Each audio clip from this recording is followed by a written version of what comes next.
Breathe into them fucking nuts, boy! Yo, so we talking about soulmates today. Oh, yeah. We talking about them divinely anointed cheeks, my guy. We're talking about the love that's actually meant for you. And this sort of painful, I think that's the best word to use, this painful game of searching for love. Like, just think about that concept for a second. Like, you're searching for it, and it's somewhere outside of you. And that's really the entirety of the point, is for you to realize that you need to be able to give that love to you first. And that comes in more ways than just telling yourself affirmations in the mirror and saying, oh man, I love you so much. That version of you that deserves the love that is meant for you is completely different than the version of you that is not willing to love yourself enough to shuck the ego off. You know that little voice in your head that tells you everything you can't do, but doesn't put any firewalls up in your path to doing things that are self-destructive? Yeah, that voice. When we finally quiet that voice down and we start to allow ourselves the space to heal from the past and our thoughts of what is to become of our lives in the future from the negative polarity, like, oh my God, I'm going to be a failure forever. Oh, I'm never going to make it. I'm never going to be a CEO. I'm never going to be a musician. When you finally shut that fucking voice up and you just start doing the divine work, that's when your soulmate arrives. But everything prior to that point, it's just practice. It's just practice. I'm going to give my own little anecdote on this. Usually I don't talk too much about myself because this channel's not about me. I'm just you. Like, we're the same person, right? It's just we all go through different things within our lives and we pick up lessons along the way. And then from these lessons, we integrate them in, and that changes who we are. And so from that lens, that perspective, I want you to start asking yourself some questions. Like, how has the love that I've had in my life before, all the different relationships, all the different friendships, maybe it's your friends, maybe it's your family, maybe it's the different occupations that you have, how have those things served you in becoming the version of who you are right now? And also, when you completely get rid of this ego, all those thoughts telling you what you can't be, and you finally start listening to the God that is within you, because that's where God is, by the way, the kingdom of heaven is within. When you finally sit there in silence and surrender, and you start partaking in the work that voice wants you to do, what do you become? Who do you become? How does your perspective about life change and shift? And how do your habits change and shift? And is that version of you, is that actually compatible with all the other relationships you've had throughout your life? Or are those other relationships stepping stones? That's what I want you guys to pick up from this one. There is zero, and I mean zero fucking reason to have any baggage. Zero reason to have any baggage. I'll give you guys an analogy.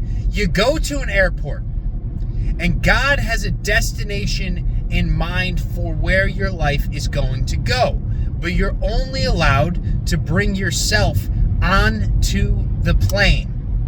And so you get to the door, you get to that terminal, and you're like, well, but God, I can't get on the plane. I have all this luggage. And he's like, motherfucker, you don't need that luggage. You were supposed to unpack it.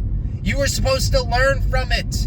You were supposed to embody the changes that I gave you via the lessons that all those different situations brought to you. But you can't bring it with you. You don't need it where you're gonna go. Everything is already provided for you. It's an all-inclusive resort, my guy.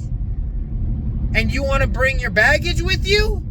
You want to bring all that extra luggage, all that extra trauma, all that shit that you've been bearing down over the years? No, you're not allowed on the plane. And so you sit there and you're like, well, I don't know what to do. I don't know what to do. I don't know if I should get on this plane or if I should stay here. If I should stay here with all my baggage and all my luggage. And I keep searching outside of myself. I keep looking for love in this airport that is not meant for me, in this place that is not meant for me. And then God comes back and he's like, oh, did I mention? The person that is meant for you is there waiting for you when you land. They're there. They're right there. You just couldn't perceive them before because you kept reliving the past. You were so stuck in this old mindset, this old belief system of self-limitation and of lack and of lust and of anger and of pride and all the lower emotions that you couldn't perceive something that is higher. You couldn't perceive true, unconditional love and joy. One in which you don't have to put on a mask anymore and pretend to be something that you're not, because they wouldn't have anything less than who you were meant to always be. That's the love I have in store for you. Are you sure, motherfucker, that you still want to hold on to that luggage and all that baggage, or do you just want to let it go and get your ass on the plane? That's where your soulmate is. Your soulmate is when you stop listening to the ego and you finally allow yourself to become the version of you that you've always dreamed about. And I'm just going to tell you guys straight up, this society, this world that we live in is kind of an illusion. It is designed to disillusion you and yourself from who you truly always were. Because the star that is within you, the one that was always you, was born before you were. You are just living out its memory. It already knows your path. All you have to do is have faith in it. All you have to do is step into it. That's why you guys have the dreams that you do. That's why you have the vivid imagination about things that come to pass. And a lot of the times when you're in the earlier stages of a spiritual awakening, like I remember going through this, I was like, yo, this feels like deja vu. It feels like I've already been here before. I've already talked to that person. And it's because you have, just in another parallel, well, I shouldn't say parallel, but a higher dimension that is outside of the ego. The ego thrives in the physical plane. The ego thrives in separation. It thrives in the idea that you are different from another. But when you go to sleep at night, or when you're lost in your imagination and the self that is the ego disappears, now you are connected in a higher spiritual plane to everything that is really meant for you. And that's when God can show you what you're supposed to be doing. He can show you what is the most expansive thing you could possibly be partaking in for your soul. And the only thing that's ever been asked of you is faith. It's faith. And I've probably said it before, but one of the most said wordings, or is that what you would call it? Sentences? Phrases? I don't even know. One of the most said things in the entirety of the Bible is do not be afraid. Right? Even the president, Franklin Delano Roosevelt, he said the only thing to fear is fear itself. He was telling you a metaphysical truth to make your life better while you are incarnated here in this physical plane. It's that everlasting truth, the one of eternity, that fear creates things for you to perceive to be afraid of. However, when you have faith that things are going to work out, when you have faith in your imagination, in your dreams, somehow miraculously reality starts to reorganize and shift its way, even though it might seem and you might perceive that this world is built of chaos. Somehow streams and rivers still find their way to the ocean. Within all this chaos, there is still order. And that's really what having the faith is taking a back seat to the ego and saying, hey, you know what? I don't really need you anymore. I don't need you anymore. I'm going to observe you. I'm going to learn from you. I'm going to see what the desires are that spark within me and what resistance you put up to them, because that fear tells me that that's the direction I should go. That is the compass that I'm going to follow, but I'm not going to listen to you and that fear and not do it. Instead, I'm going to sprint towards it. Because the warrior going into battle never shucks fear. They're always in fear. It's just the more fear that they let themselves experience, the braver and more courageous they grow.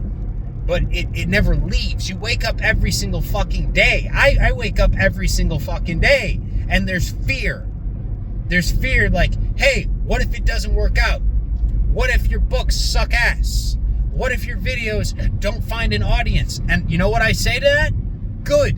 Thank you for telling me exactly what you don't want me to do. Because me not doing it lets you live. It lets the ego live. And the only true way to self-realize and to self-transcend and to become your God self is to realize that the ego has a vested interest in you not changing and not growing and not expanding. Because within that space, within that little box that you have constructed for yourself, it thrives. Because it doesn't have to admit that it's ever wrong. It doesn't have to admit that it doesn't have all the answers. It likes that. That's why growing up, sometimes God blesses you so much with difficult people and difficult relationships and difficult parents, and you might have a bad work experience. In the moment, yeah, it fucking sucks, dude. I feel for you, okay? Well, not really. I don't really feel for you because it's a growing experience. I want you guys to suffer so you can grow to a degree. And then once you grow and you integrate it, you're on to brighter pastures. Life gets better. Everything gets better. But you need to have those situations and those certain people present you with emotions that you don't want to feel, so you can finally realize that they don't actually exist, that they are an illusion, and that you are the only one that is hurting your own feelings. They might say something, but if that thing that they say has the power to change your mood, then obviously there is some level of truth to it. And you've been too scared to come to terms with what that truth might be. As an example of this, when I was young, I used to get really fucking mad. Like otherworldly mad when people would bring up my weight. I was a fat kid. Okay, I ate way too much. I drank too much soda. I was always an athlete, but it was kind of funny in a fucked up way. When I would play baseball or I'd play football, I was a lineman, or in baseball, I was a pitcher and a catcher. Because I was put in a position for my strengths. Because I weighed more, I could throw the ball harder. But I could not field because I was fat as fuck. Like, I was not mobile. I was not flexible. I wouldn't be able to react fast enough. And that was kind of like a disservice to me at that time, because it took me longer to come to terms with the fact that I was getting mad when people would call me fat because I was fat. It was because I didn't care about my health. And so it was honestly a service that I got bullied to a degree in those relationships I had with other people, because that eventually clicked and I started to have a level of compassion for myself enough to change. I started to love myself enough to stop overeating, to stop overconsuming, to turn off the tap to all this excess. and finally start to actually be grateful for the body I have, because you only get one.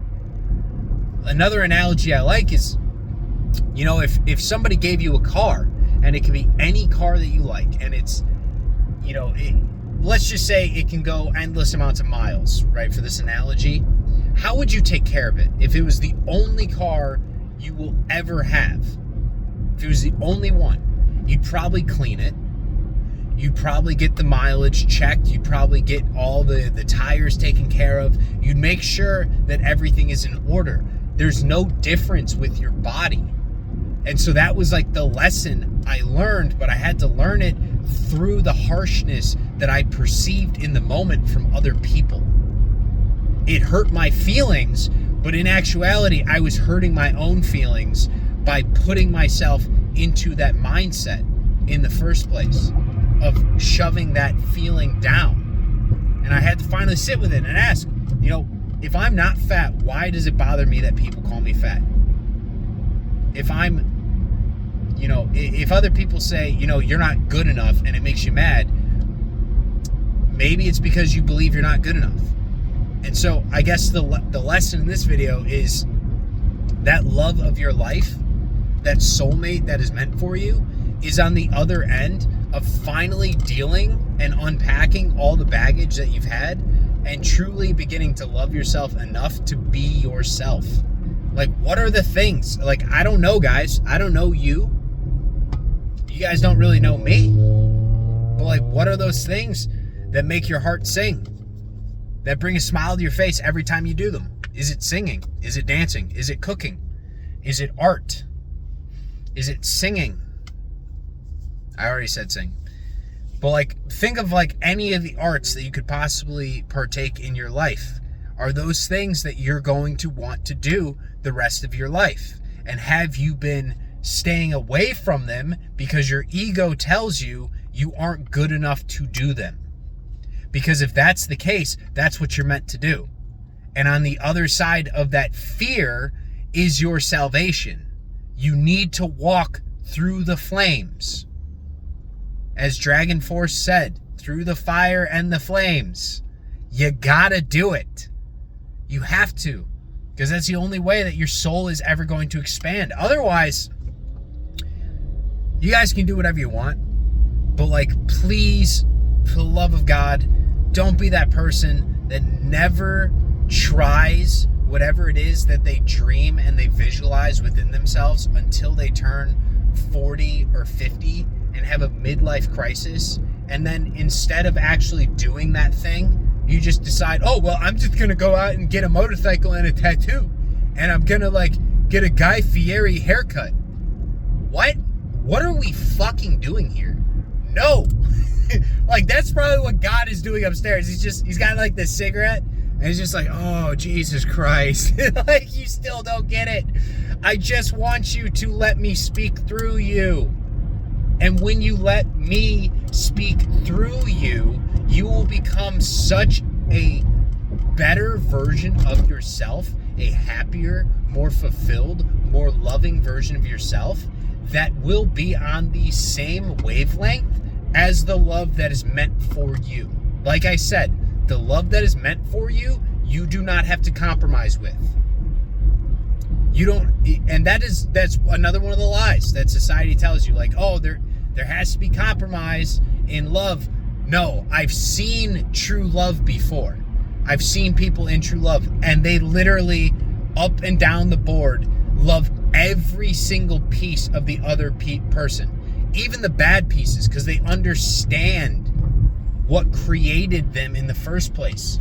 So they're grateful for it. And that's what I want for you. That's what I want for you. So figure out where that thing is, what it is that you are here to do. Release the baggage of the past. Release the ego that's saying, hey, don't do this. It's not safe.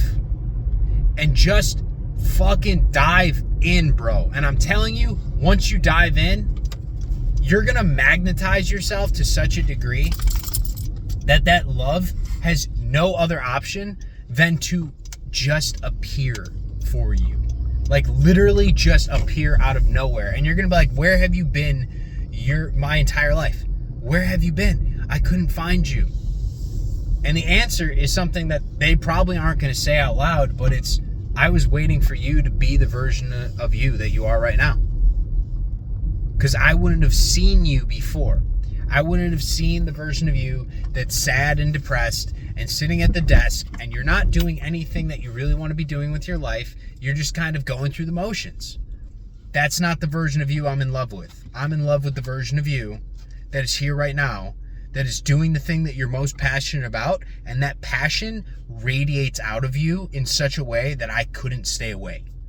You attracted me to you by being you. All right? Love you guys. Peace.